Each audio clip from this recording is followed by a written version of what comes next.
হযরতে সুলাইমান আলাইহিস সালাতু ওয়াস সালামের একজন মন্ত্রী ছিলেন। সেই মন্ত্রী জানতেন কোনো মন্ত্রী নয়, এই মন্ত্রীর পিতা ছিল হযরতে দাউদ আলাইহিস সালাতু ওয়াস সালামের মন্ত্রী। বলেন সুবহানাল্লাহ। বাবাও ছিল এক নবীর মন্ত্রী, ছেলেও আরেক নবীর মন্ত্রী।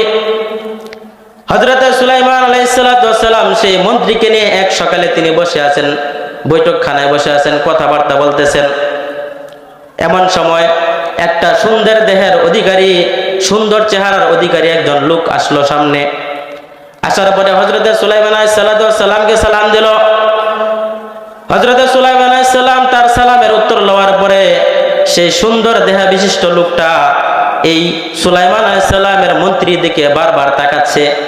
হযরতে সুলাইমান আলাইহিস সালাতু ওয়াস সালামের মন্ত্রীর দিকে বারবার তাকাচ্ছে সেই লোকটা।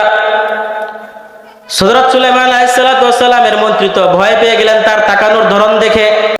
ব্যাপার কি, লোকটা এসে আমার দিকে কেন বারবার তাকায়? স্বাভাবিক নতুন মানুষ আসলেই আপনার যদি দিকে বারবার যদি তাকায় আপনি ভয় পেয়ে যাবেন, আপনি একটু ইতস্তত বোধ করবেন। হযরতে সুলাইমান আলাইহিস সালাতু ওয়াস সালামের কাছে আলোচনা পর্যালোচনা শেষ করার পরে ওই লোকটা চলে যায় উঠে। তখন হযরত সুলাইমান আলাইহিস সালামকে সেই মন্ত্রী জিজ্ঞাসা করতেছে, ও সুলাইমান নবী, একটু পূর্বে যে লোকটা এসেছিল সেই লোকটা কে? সে আসার কারণে সে যেহেতু বারবার আমার দিকে তাকাচ্ছিল, আমার ভিতরে ভয় সৃষ্টি হয়ে গেছে। ভয়ের কারণে আমার ভিতরটা থরথর করে কাঁপতেছে। এই লোকটার পরিচয়টা একটু তুলে ধরেন। হযরত সুলাইমান আলাইহিস সালাতু ওয়াস সালাম বললেন, উনি হচ্ছে মালাকুল মউত। কে বলেন? মালাকুল মউত। নাম কি? জিবরাইল বলে। হযরত মালাকুল মউতের নাম কি? হযরতে আজরাইল আলাইহিস সালাতু ওয়াস সালাম। বলেন তো লোকটা যেহেতু তার দিকে বারবার তাকিয়েছে, তাকানোর কারণে এত ভয় পেয়ে গেছে, এখন যেহেতু মালাকুল মউত শুনেছে তার ভয় আরো বাড়বে নাকি কমবে? তার ভয় আরো বেড়ে গেছে।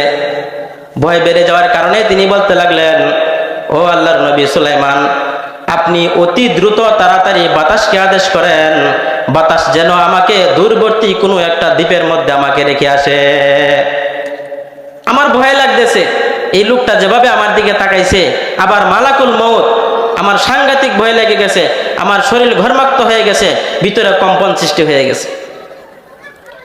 দুনিয়াতে এরকম অনেক মানুষ আছে যারা রাগান্বিত হয়ে তাকানোর কোনো প্রয়োজন হয় না, আমার আপনার দিকে তাকালেই কিন্তু আমাদের ভয় সৃষ্টি হয়ে যায়। এরকম মানুষ আছে কিনা বলেন? আবার আল্লাহ তাআলা অনেক মানুষকে এমন মায়া মমতা দিয়ে সৃষ্টি করেছেন, এই মানুষগুলা রাগান্বিত হয়ে চোখ গরম করে তাকালেও ভিতর থেকে মায়া মোহাব্বত প্রকাশ পেতে থাকে। আছে কিনা এরকম মানুষ? মালাকুল মউত, তাকে তো আল্লাহ তাআলা ভয়ে ভীতিকর চেহারা দিয়ে আল্লাহ তাআলা বানাইছে তাকে, যেহেতু মালাকুল মউত। তো হযরতে সুলাইমান আলাইহিস সালাতু ওয়াস সালামকে বারবার পিরাপিরি করার পরে, আপনারা জানেন যেহেতু হযরতে সুলাইমান আলাইহিস সালাতু ওয়াস সালাম একজন প্রভাবশালী নবী ছিলেন, বাতাস তার অধীনে চলতো, বাতাসেও কথা শুনতো, সমস্ত প্রাণীর ভাষা তিনি বুঝতেন, সমস্ত প্রাণীরাও তার ভাষা বুঝতো। এই কারণে বারবার পিরাপিরি করার পরে হযরতে সুলাইমান আলাইহিস সালাতু ওয়াস সালাম বাতাসকে আদেশ করলেন, ঠিক আছে তাকে দিয়ে আসো দূরে কোথাও। বাতাসে নবীজির আদেশ শুনতে গিয়ে সেই মন্ত্রীকে উড়িয়ে নিয়ে গিয়ে হিন্দুস্তানের, মানে ভারত, হিন্দুস্তানের একটা দ্বীপের মধ্যে তাকে রেখে আসে। হাজার হাজার মাইল দূরে একটা দ্বীপ, সেখানে মুহূর্তের মধ্যে বাতাস নিয়ে যায়। পরদিন সকালে আবার যখন সেই মালাকুল মউত হযরতে আজরাইল আলাইহিস সালাতু ওয়াস সালাম সুলাইমানের কাছে আসলো, নবী সুলাইমান আলাইহিস সালাতু ওয়াস সালামের কাছে আসার পরে নবীজি তাকে জিজ্ঞাসা করতে লাগলেন, ব্যাপার কি? গতকালকে সকালে যখন তুমি এসেছিলে আমার কাছে, আমার মন্ত্রীর দিকে তুমি এভাবে কেন তাকাচ্ছিলে রাগান্বিত হয়ে? আমার মন্ত্রীর দিকে তুমি কেন এভাবে চোখ গরম করে তাকাচ্ছিলে? একটু পরপর আমাকে খুলে বলো। তখন মালাকুল মউত হযরতে আজরাইল আলাইহিস সালাতু ওয়াস সালাম বললেন, উনি বুঝি আপনার মন্ত্রী? বলে হ্যাঁ। বলে এই যে আপনার মন্ত্রী ছিল, তার কিন্তু ঘটনা কিন্তু সকালের, এই মন্ত্রীর ঠিক দুপুরের সময় হাজার হাজার মাইল দূরে সেই হিন্দুস্তানের একটা দ্বীপের মধ্যে তার মরণ লেখা ছিল।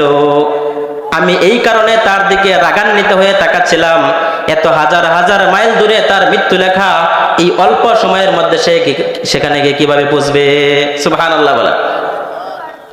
এত অল্প সময়ের ভিতরে সে সেখানে কিভাবে যাবে? এখনো সে কেন এখানে অবস্থান করতেছে, এই কারণে আমি রাগান্বিত হয়ে তার দিকে বারবার তাকাচ্ছিলাম। হযরত সুলাইমান বলেন, তারপরে কি হলো আমার কাছে খুলে বলো। তখন মালাকুল মউত হযরত আজরাইল আলাইহিস সালাতু ওয়াস সালাম বললেন,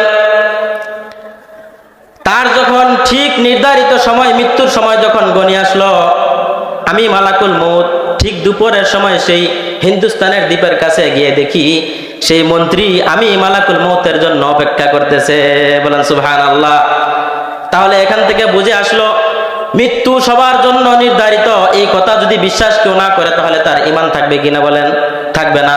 কারণ এটা কোরআনে কারীমের আয়াত। কুরআন ও কারীমের একটা আয়াতকেও স্বীকার করা জরুরি না, একটা শব্দকেও যদি কেউ অস্বীকার করে তাহলেও সেই কাফের হয়ে যাবে।